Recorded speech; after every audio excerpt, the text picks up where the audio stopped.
Hello and welcome. So in this video we are going to install Windows 11 on Windows 10. Yeah. So just click on the type search bar. Just click on Windows key and type Windows Insider Program Settings. Just click on that. Click on Get Started.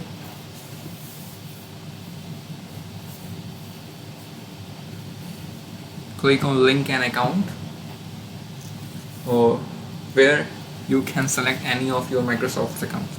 So I have only one, so I will select this. Click on Continue, and after that you have to select the dev channel. Click on that. Click on Confirm.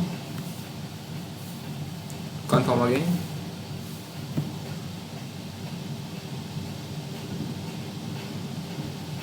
Okay, so actually I need to save my.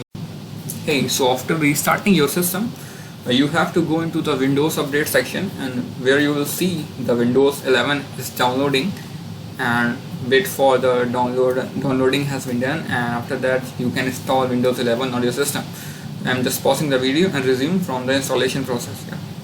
Hey, so Windows has been installed in my system and I need to restart my system, so maybe I will get the Windows 11 features. So I'm just pausing the video and we'll start with the new Windows 11 screen. So as you can see guys, the Windows 11 has been installed. The layout is quite different, so just click on enter and just recording my iPad, so just click on it. So this is the Windows 11. As you can see guys, I just installed the Windows 11 updates and now it is Windows 11. So I hope you like this video. Just click the bell icon for the just click the subscription button and press the bell icon. Don't need, because I generally upload video rarely, and smash the like button. Yeah, thanks.